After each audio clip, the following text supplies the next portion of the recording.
Mga tropa, alam nyo ba na merong mga pangyayari dito sa Pilipinas na pag nalaman mo ay tiyak na mamangha ka at pangingilabutan? Sa ating video ngayon ay tatalakayin natin ang mga pangyayaring yon, ano? So wag na nating patagalin at simulan na natin.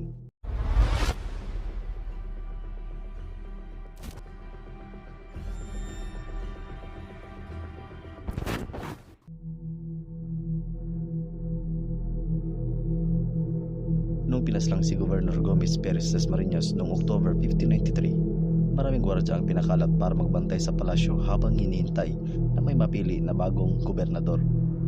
Isa sa mga gwardiya nagbantay ay si Hel Perez. Habang siya ay nasa duty, nakaramdam siya ng antok hanggang unti-unti niyang pinikit ang kanyang mga mata. Sa kanyang pagmulat, si Perez ay nataranta dahil iba na ang lugar na kanyang nakita at ang mga tao ay iba ang kasuotan. Noong in-interrogate na siya ng mga native Spanish, na-realize na din niya na nasa Mexico City na siya, specifically sa Plaza Mayor, 9,000 miles away from Manila. Noong tinanong si Perez ay sinabi niya lang na hindi niya maipaliwanag kung paano siya napunta sa Plaza Mayor dahil sobrang bilis daw nito dahil nagbabantay lamang siya sa palasyo dahil pinaslang si Gobernador Gomez Perez Dasmariñas. Ikinulong nga itong si Perez dahil sa pagkaakala na ito ay espiya at hindi daw kapinipaniwala ang kanyang mga sinabi. It was until 2 months later na may galyon na dumating sa Mexico na dala-dala ang balita tungkol sa pagpatay sa isang gobernador sa Pilipinas. Si Perez ay nakilala ng isang pasahero sa galyon at pinatunayan na huling nakita si Perez sa Manila noong October 23. Si Perez ay pinalaya at bumalik sa Pilipinas at nagpatuloy sa pagiging gwardya.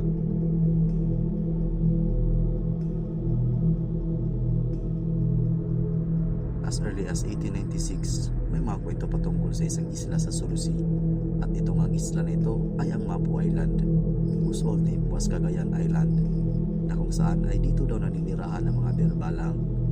Inilarawan ng mga berbalang na may mga mata na katulad sa mga pusa at ang kanilang mga espiritu ay kayang lumabas sa katawan nila. Hindi lang lahat yan dahil kaya din nilang mag-ibang anyo sa isang nilalang na may pakpak. Ginagawa nila yan pag naghahunting ng pagkain kasama na riyan ang mga tao.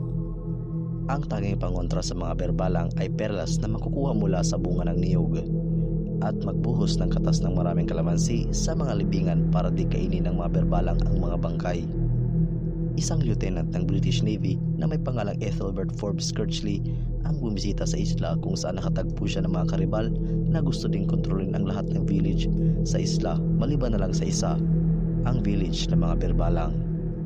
Hinalughog ni Kirchley ang village kasama ang kanyang guide, pero nasurpresa siya dahil abandonado ito. Kumbinsido ang kanyang guide na ang mga berbalang ay nanghahunting kaya wala silang dinatnan. At dahil dyan, nagtago sila Kirchley sa mahahabang damo sa gilid ng daan. Hindi lang mga pagaspas na mga pakpak ang narinig ni Kirchley dahil nakakita din siya ng maraming sumasayaw na mga ilaw na lumilipad sa taas nila. Inaumagahan sa pagbabakasakaling makahanap ng eksplanasyon sa kakaibang nangyari, si Kirchley at ang kasamang guide ay pupunta sa kubo ng kanilang kakilala na si Hassan na nadatnan nilang nakahiga at patay na at naninigas pa ang mukha sa takot.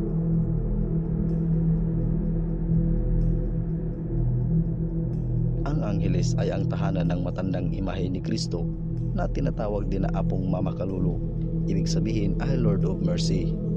Si Apo ang pinaka-importanting figura ng mga venerasyon ng mga Angelenyos dahil ito ay pinaniniwalaang milagroso. Patunay diyan ang istorya ni Roman Payomo na isang magsasaka na hinuli habang nag-iipon ng mga damo para sa kanyang mga alagang hayop. Hinuli siya dahil sa pag-aakala ng mga Espanyol na si Roman ay isang katipunero. Ang kaawa-awang magsasaka na ito ay in-interrogate, inorture at sinintensya ng kamatayan. Noong October 25, 1897, si Roman ay higpit na nakatali at hinatid sa kanyang execution.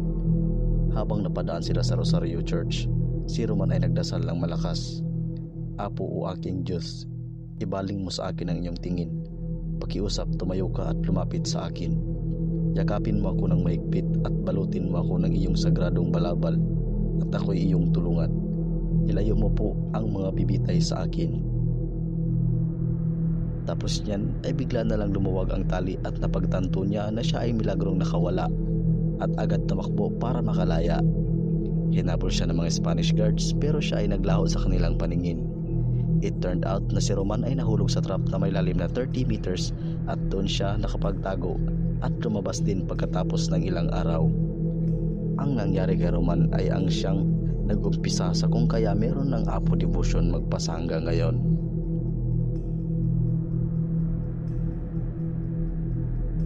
Noong March 23, 1922, ang batang si Crispino Lacandaso ay inutusan na putol-putulin ang matandang puno ng sampalok na natumba sa bakanting lote sa 18851 Luna Street, Gagalingan, Manila. Habang pinirapiraso nga ito ng batang si Crispino ay nagulat siya dahil may cross siyang nakita sa loob ng kahoy na nakaimprenta. Bali, dalawa nga ito dahil biniyak nga niya ang kahoy at kabilaan yung nakaimprenta. Tinawag nga itong kambal na cross ng mga residente at ang pagkadiskubre nito ay tinuring nila na himala. Gumawa sila ng pansamantalang kapilya para ang mga tao ay may pagsambahan dito sa dalawang krus. Kalaunan ay isinilid ang mga ito sa glass and metal box at ininambana sa simbahan sa Rasabago Street kung saan ang mga deboto ay palaging nagpupunta. Bago tayo magpatuloy, maaari mo bang pindutin ang like kung nagustuhan mo ang video ito at mag-subscribe ka sa channel ko dahil malaking tulong yan sa akin at sa channel. Maraming salamat tropa at magpatuloy na tayo.